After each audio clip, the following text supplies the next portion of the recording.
Welcome to Real People, Real Voices. I'm your host, James Jackson. Your co-host, Pastor Wayne Moore. And let's get right into introducing our sponsors. Yeah, Lee Cussell and Crawley are with us.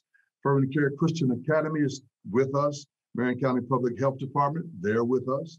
Al's Monument Clothing and Shoes, they're right there with us. And Martin University, the new sponsor, happy to have them as well. His Place Eatery is with us. And not only that, Northside Window and Gutter Cleaning. Give those businesses an opportunity to meet your needs. And certainly we're excited about all of our sponsors, and those of you who are with us, you can go to WHMB TV 40 YouTube site and watch this show when it's over, as well as others that you might have missed, and like us on Facebook. We're there. We've got Prosecutor Brian Mears coming up to be our guest, so stay with us. We'll be back after that.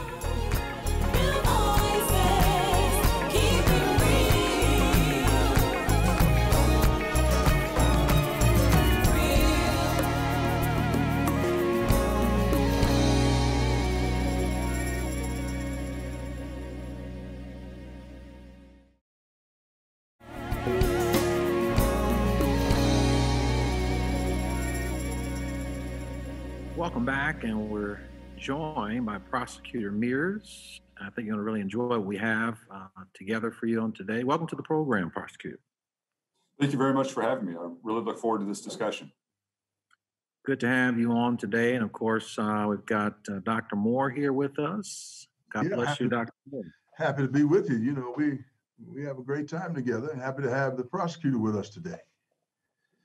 We want to get right into some of the things that we're going to be talking about that I think are going to be informational to our community. And first of all, Prosecutor Mears, we want to thank you for the stalwart work that you've been doing in the city of Indianapolis and some of the incredible things that have surprised a lot of people when you first took the helm for the prosecutor's office, making some moves that, of course, surprised folks and raised some eyebrows.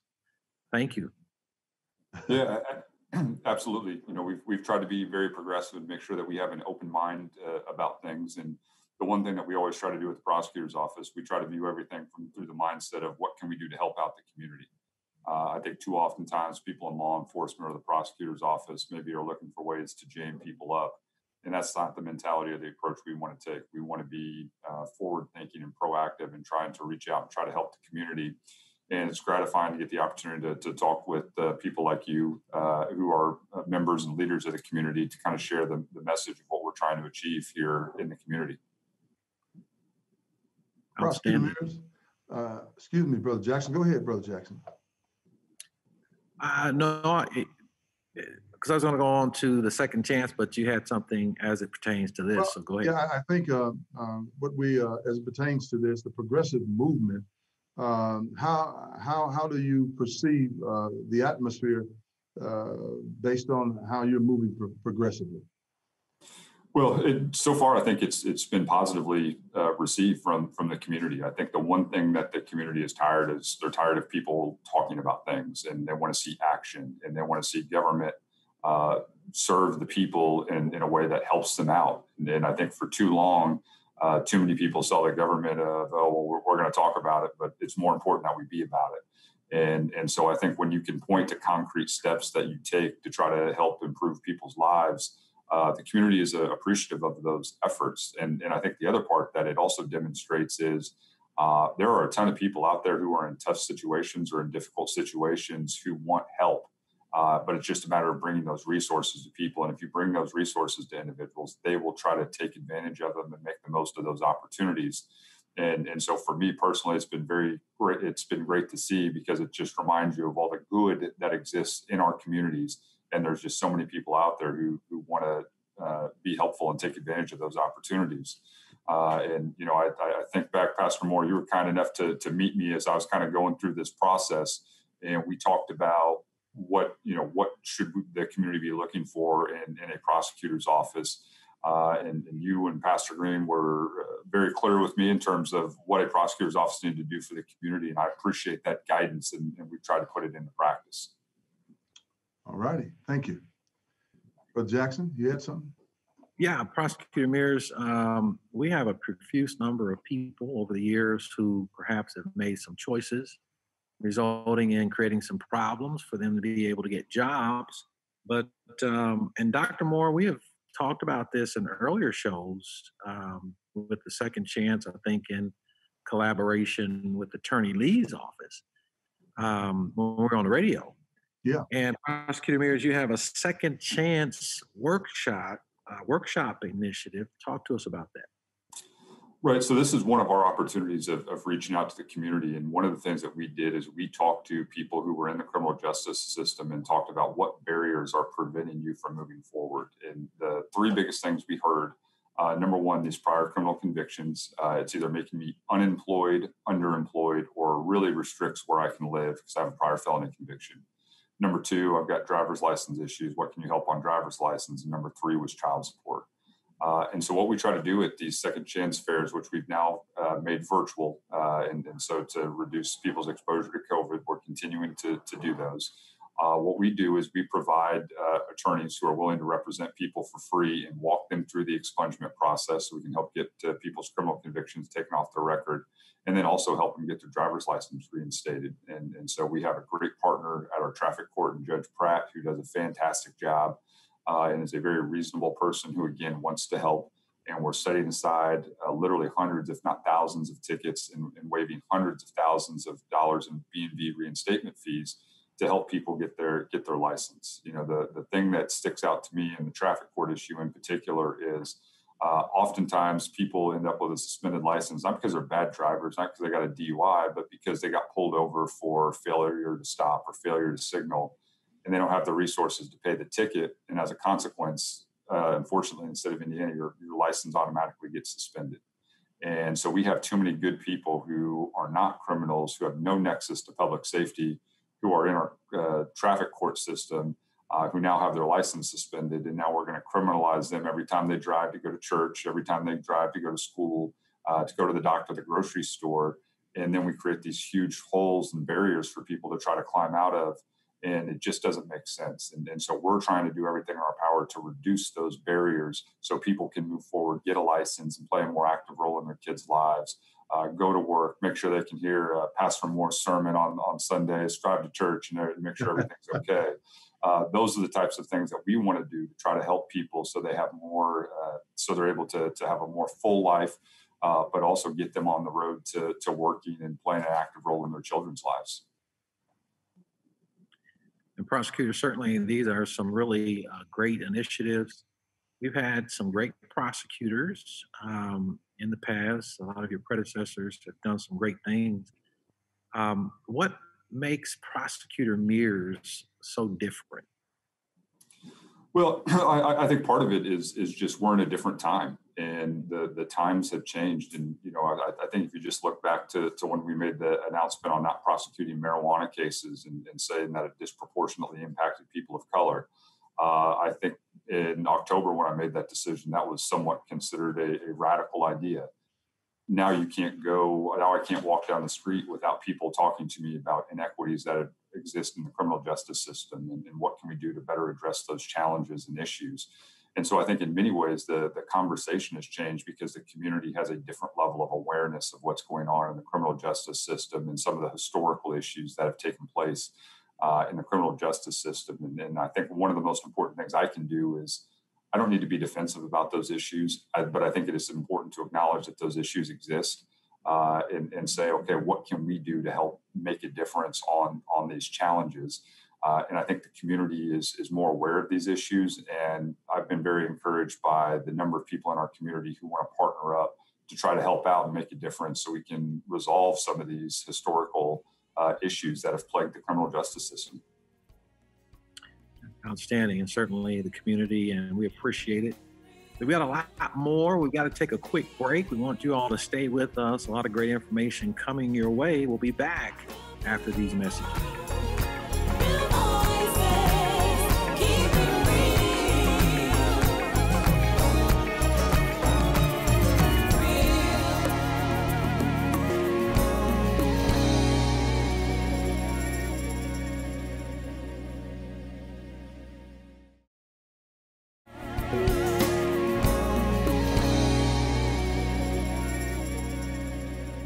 Welcome back. We hope that you enjoyed those messages. We've got some new sponsors. In fact, we're excited about that.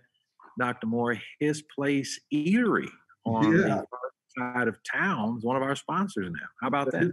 His Place Eatery. We also got Al's Modern Clothing. We also have Martin University now. Not only that, but we have the North Side Window Gutter Cleaning business with us now. And Fervent Care Christian Academy and Lee Carsold and Crawley are right there with us in sponsorship to make sure that we can bring good information to the community. Not only that, we have the Marion County Public Health Department who's right there with us as well. Yeah. We have a list of sponsors now, man. You hear me? Isn't that awesome? Isn't that incredible? Awesome. I have a list of sponsors, and we're still taking sponsors. And Yeah. that's good. That's good to know. You know what? I listen at Prosecutor Mears, and you talk. It seems like you're trying to make and I want to be careful how I say this. The prosecutor's office community friendly, but at the same time uphold the law, and I think that's phenomenal. Most prosecutors are just upholding the law and not too much concerned about the functionality of the community, but you seem to be concerned about that. And I think that can carry you a long way in your political career. But at the same time, you have done some major things. And one of them was how you handled the disturbance downtown. Tell us about that. Yeah, so there's civil unrest that took place here in Indianapolis, and there was a number of people who came out and exercised their right to protest. And I think, and unfortunately, a number of those individuals who were nonviolent protested ended up getting arrested, and it was brought to our office about whether or not we should file charges or not. And in the vast majority of cases, we did not file charges. We didn't file charges against any nonviolent protesters. And I think it's really important that we send a message to the community that when people protest law enforcement or the prosecutor's office or the criminal justice system, that we reach out to those individuals and say, we're actually going to use the rule of law to protect you. You have a constitutional right to protest, even if you're protesting me. I'm going to respect your right to protest. I'm going to protect your ability to do that. And I think that was an important message to send. And if you'll notice, after we made that decision, we haven't had any other instances of violence here in Marion County, here in Indianapolis. We sent a pretty clear message. If you are someone who's going to destroy other people's property or hurt other people, we'll prosecute you. But if you come down here to peacefully assemble and exercise your constitutional right to protest, I've got your back, and we're not going to file charges. I'm going to make sure that legally we do everything to protect your rights. And the community received that message. And so far, we haven't had any additional issues with violence as it relates to protests. That's phenomenal. Where do you see the prosecutor's office going from here? Well, I think the biggest thing for the prosecutor's office, especially now in 2020, is we have to maintain our independence. We have to be independent of the police department. We have to be an independent voice to make sure that we are carefully evaluating cases, to make sure that we are making a decision that's based only on the facts. But I think in addition to that, in terms of we have an obligation to keep the community safe and make sure we're holding violent people accountable, I think the other part of it, though, is we have to make sure that we're continuing to reach out to the community, to build that bridge to the community and try to restore the community's faith in the criminal justice system. Unfortunately, there's a lot of people who've had bad experiences, and those experiences taint their view of law enforcement or the prosecutor's office or judges. And there's a reluctance to come forward when violent crimes occur in certain areas because there is that mistrust. There's been too many homicides in Marion County, and most of those homicides, people know who did it. People know what happened, but are they willing to come forward with that information? And the way they're going to come forward with that information is if we have that level of trust and credibility in the community. And, I think people very rightfully point out sometimes we haven't always done the best job of restoring that trust. And so I think with our second chance fair, what we're doing with expungement, with driver's license issues, with child support issues, people see the prosecutor's office as someone who's trying to help. And if you're there to help people out when you need something like information on a homicide, I think that makes people more likely to come forward with information. And I think it also makes people more likely to trust the criminal justice process. And that's really been the philosophy that we've tried to take moving forward. Child Support Good Faith Initiative. Can you talk to us about that? So that's probably the thing I'm most proud that we've done is, again, this was a community-based initiative. When we talked to the community, people who owed a lot of money on child support obligations, what's the biggest issue? And a lot of times it was the ability to work. And that outstanding number just seems like monopoly money because it's so high. And so what we did is we just basically said, okay, here's the deal. You call us up, you tell us what you can pay. I don't care if it's $5. And I'm going to restore your driver's license, which I have the right to do. And we're not going to touch the outstanding balance. We're not going to touch what you owe monthly. But if you're willing to make a commitment to me that you're going to pay whatever you can, I'm going to make sure you have your driver's license. And that was important because I want people driving on the street legally, but it also helped people get back to work. And it also helped people get involved in their children's lives because they were there to pick them up from school, to take them to extracurricular activities, to take them to the hospital or the doctor, take them to church services. They were able to be more involved in their kids' lives. And that was critical to me because I want people to participate in their kids' life from a love standpoint, from an emotional standpoint, and a financial standpoint, and not having a license was holding that back. And so it was an incredibly successful program. If you wanted, we're continuing to do that. If you wanted to reach out to us at the prosecutor's office, we're more than happy to continue to do that. And many of the people who ended up participating in that program had not paid a single dollar towards their child support obligation. They hadn't paid a dime until we started this program. And now they're paying money. So that kid is now receiving money that they weren't otherwise getting. And now they have a parent who's more involved in their life. So it's been a tremendous success. It's something that we want to continue to do. And again, it comes from a way of we're from the position of what can we do to help people out. And what I found is when you go there and you say, hey, I'm here to help, what can I do to help? People are going to take advantage of it and you're going to have a positive impact. I'd like to say though, how's the data looking on that as it relates to the success of it? So in the month of August, we did this. We had over 280 people take advantage of the program, and we were able to restore most, if not all, of those licenses with people providing financial resources. In addition to that, I think 70% of those individuals had not made a single payment towards their child support obligation.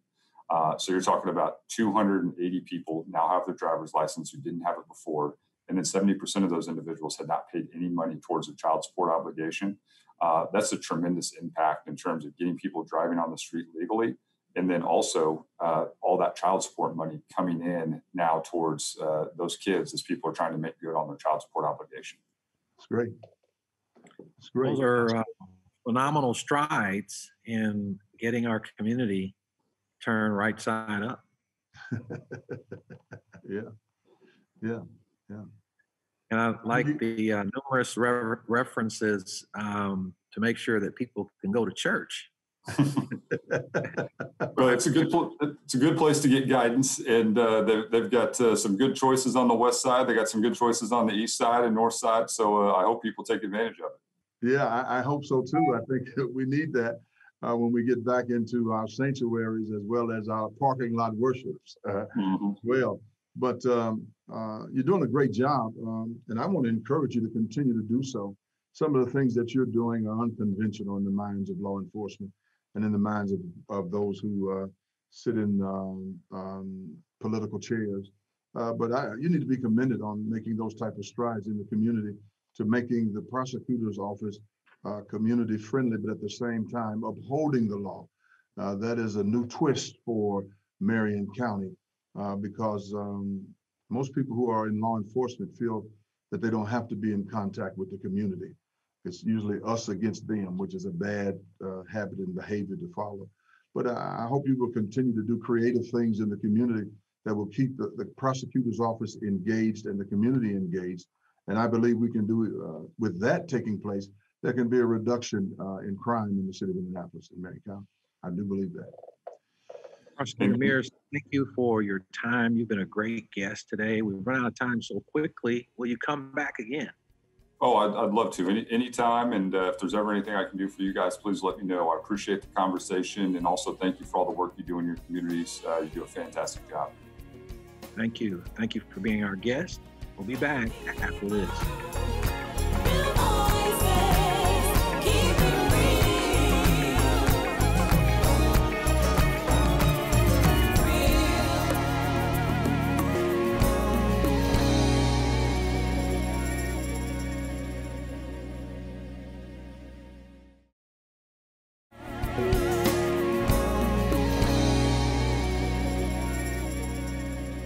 Welcome back to Real People, Real Voices with The Rundown. I'm your host, James Jackson. I'm your co-host, Pastor Wayne Moore.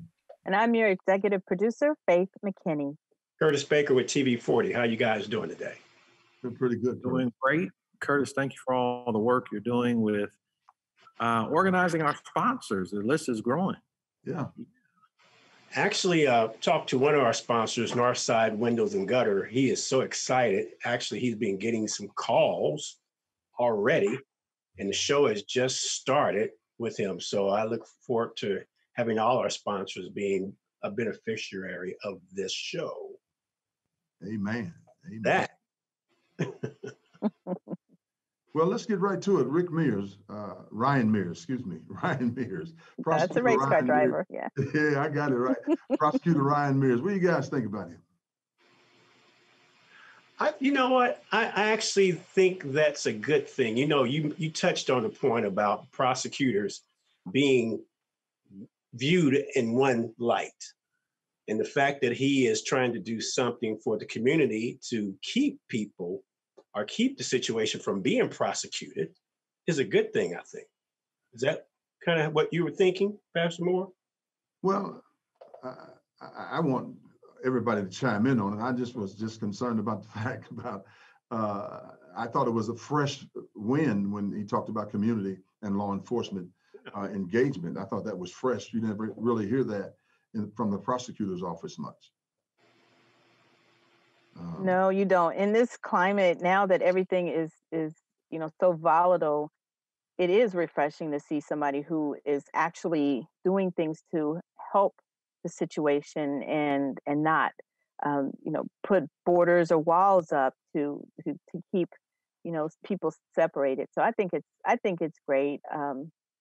I think Ryan is a really good, thoughtful person, and I think he's bringing that to his position as a prosecutor. That's important. And certainly the jails are already overcrowded. Certainly don't need other people in there that don't need to be in there. It's crime prevention up front. So we're very excited about some of the things, the new and creative, innovative things that he's doing. We're excited about you all being with us, and we'll see you on next time.